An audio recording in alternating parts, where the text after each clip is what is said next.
Good morning student, welcome back to another video.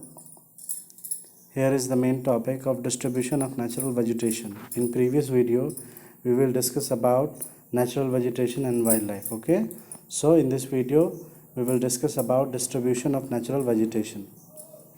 First of all, you need to understand that the growth of vegetation depends primarily on temperature and moisture. The growth of vegetation depends primarily on temperature and moisture. The major vegetation type at the world are grouped as forest, grassland, scrub and tundra. You all are familiar these words in class 7. Okay. In area of heavy rainfall, huge tree may thrive. The forests are thus associated with area having abundant water supply. As the amount of moisture decreases, the size of tree and their density reduced. Short stunted trees and grasses grow in region of moderate rainfall, forming the grassland of the world. Thorny scrub and scrubs grow in dry area of low rainfall. In such area, plants have deep roots and leaves with thorny and waxy surface, reduce loss of moisture through transpirations. Tundra vegetation of cold polar region comprise of mosses and lichen. Okay. Forests are broadly classified as evergreen and deciduous. You are familiar this word in class 7. Okay, what is evergreen forest, what is deciduous forest? I don't want to repeat. Okay, you will all I'll teach you detailed in class 7 what is evergreen and deciduous forest. So depending upon when they shed their leaves, evergreen forests do not shed their leaves simultaneously in any region of the year. Deciduous forests shed their leaves in particular season to conserve loss of moisture through transpiration. Both type of forests are further classified as tropical or temperate based on their locations.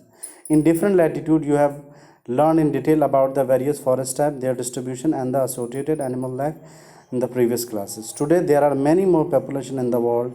There are 2 centuries back to feed the growing numbers. Large area of forest have been cleared to the world and vanishing rapidly. There is an urgent need to conserve the valuable resource. Okay. Now the next topic is conservation of natural vegetation and wildlife. So what is conservation of natural vegetation and wildlife? Forests are our health, as we all know. Plant gives shelter to the animal and together the maintain the ecosystem. Okay. Changes of climate and human interface can cause the loss of natural habitats for the plant and animal. Many species have become vulnerable or endangered, and some are on verge of extinction. Deforestation, soil erosion, construction activities, forest fires, tsunami, and landslides are the sum of human and natural factors which accelerate the process of extinction of these resources. One of the major concern of the poaching, which result in sharp decline in the number of particular species.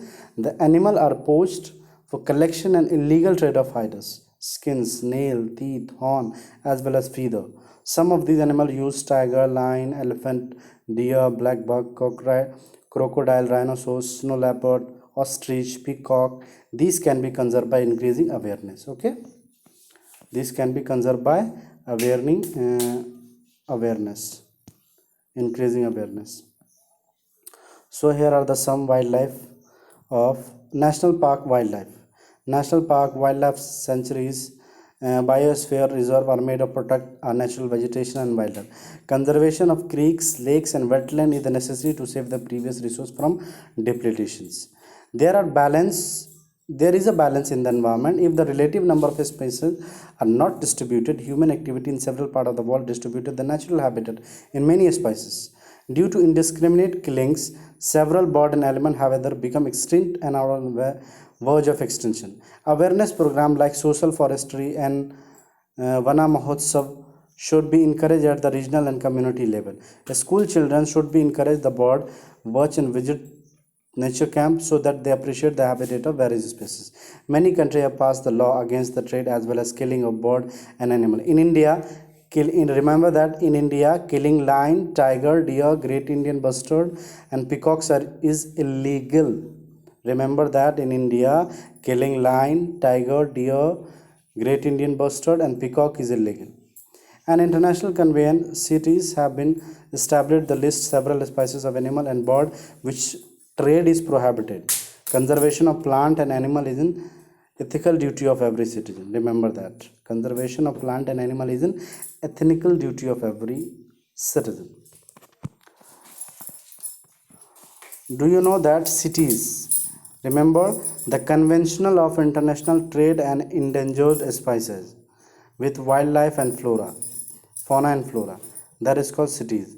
Cities an international agreement between government. It aims to ensure the international trade in a specimen of wildlife and plant does not threaten their survival. Roughly 5,000 species of animal and 28,000 species of plant are protected. Bears, dolphin, cacti, corals, orchid, and a lot other some example. Do you know that national park? What is national park? A natural area designed to protect the ecological integrity of one or more ecosystem for the present and future generation. That is called national park. Okay. So I hope you understand the whole chapter. Here is the question and answer of in this chapter. We will discuss in the next video. Okay. And remember that we will take the test of geography 1 and 2 on Wednesday. Okay, so remember that we can combine the test of unit 1 and 2. Okay, have a nice day. Goodbye.